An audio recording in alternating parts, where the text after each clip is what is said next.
ideia dos homens da Renascença não era copiar as obras da Antiguidade Clássica, e sim de superá-las.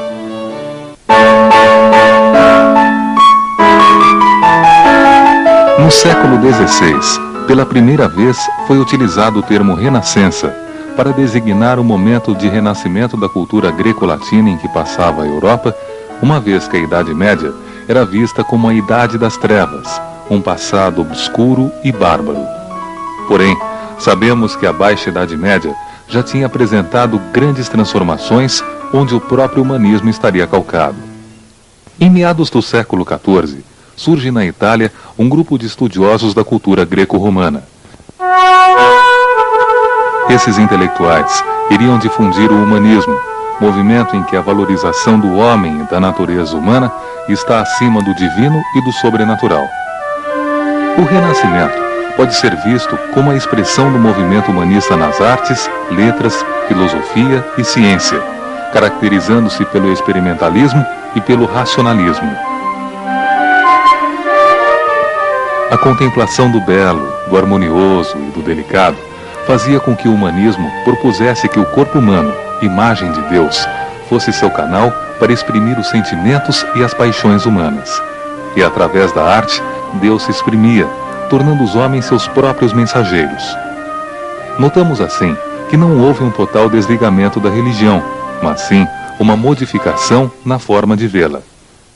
Os mecenas, que eram ricos comerciantes, reis europeus e até mesmo alguns papas, iriam financiar e proteger intelectuais e artistas humanistas. O movimento humanista surgiu na Itália em virtude do país já ter uma tradição clássica e da influência recebida dos bizantinos que fugiam de Constantinopla tomada pelos turcos. Dante Alighieri, Francesco Petrarca, Giovanni Boccaccio e Nicolau Maquiavel são alguns dos principais escritores renascentistas italianos. Além disso, teríamos William Shakespeare, na Inglaterra, Erasmo de Roterdã, um holandês que satirizou principalmente a Igreja em suas obras, Miguel de Cervantes, na Espanha, e Luís de Camões, em Portugal.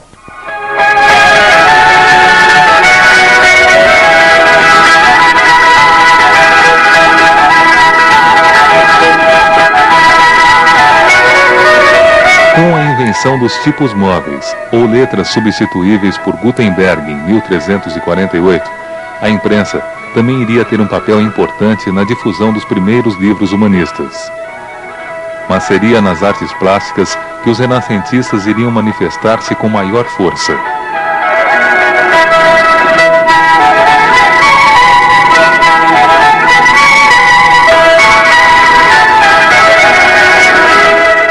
A família dos Médici de Florença financiaria diversos artistas. No início do século XV, surgem os primeiros trabalhos. O arquiteto Brunelleschi projeta a Catedral de Florença. E o escultor Donatello cria diversas obras-primas inspiradas na fé cristã e na mitologia. O pintor Botticelli, na segunda metade do século XV, faria desenhos vigorosos, com cores reais e simples, como Nascimento de Vênus e Alegoria da Primavera. O pintor Tiziano, sem dúvida o maior da escola veneziana, iria pintar um classicismo robusto. Vemos aqui a obra O Homem com a Luva, exposto no Museu do Louvre, em Paris. Mas, sem dúvida alguma, 3 artistas se destacariam nesse período: Rafael Sanzio, Michelangelo Buonarroti e Leonardo da Vinci. Quando entramos na Basílica de São Pedro, notamos os trabalhos de Rafael Sanzio pela graça e delicadeza, equilíbrio entre a forma e cor. Rafael acabaria conhecido como divino. Rafael também iria projetar a cúpula da Basílica junto com outro gênio renascentista, Michelangelo, que além de arquiteto, destacou-se como pintor, escultor e poeta. Os afrescos da Capela Sistina mostram seu domínio na pintura, mas são as esculturas as obras mais admiradas. A Pietà, Davi e Moisés, entre outras. No século XVI, toda a Europa seria atingida pela Renascença italiana.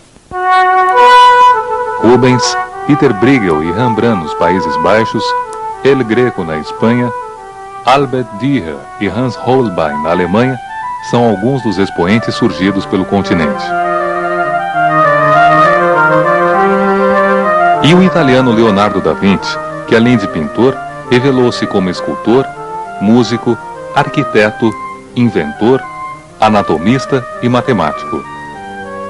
Dotado tanto para as investigações científicas quanto para as artes, Da Vinci deixou numerosas anotações nessas áreas, sempre concentrado na observação dos fenômenos naturais. Sua arte deixou-nos obras como Mona Lisa, a Gioconda e A Última Ceia.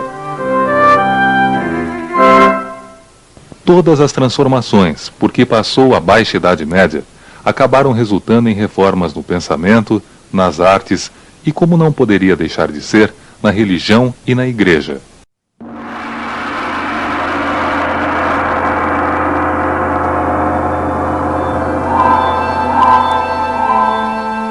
Leonardo da Vinci, mais do que um grande nome do Renascimento, foi um homem à frente de seu tempo. Um dia, imaginou ser possível a chegada do homem ao fundo do mar dentro de um submarino, subir aos céus em um helicóptero, saltar de paraquedas e seus estudos de anatomia, geometria e matemática foram de grande utilidade para os progressos científicos. Este renascimento científico também teria a participação de outros grandes cientistas. O polonês Nicolau Copérnico provou que a Terra girava ao redor do Sol com sua teoria do heliocentrismo. O italiano Galileu Galilei inventou o telescópio, fazendo descobertas astronômicas. Além disso, foi considerado criador da física moderna. Na medicina, o belga André Vesalho descreve a anatomia e a fisiologia humana, e o inglês Isaac Newton comprovou as leis da gravitação universal e fez descobertas sobre a decomposição da luz. Que força guiava esses homens, em uma época tão carente de recursos, a terem essas visões futuristas, mesmo sendo taxados de loucos ou hereges? Como essas ideias surgiam em suas mentes e acabavam sendo comprovadas, ideias essas que se tornaram realidade em nossos dias? Seriam eles homens notáveis, dotados de um conhecimento e poder de criação extraordinários, ou visitantes de outras dimensões, enviados à Terra com a finalidade de acelerar o desenvolvimento de nosso planeta? Este é mais um dos geniais enigmas da história da humanidade.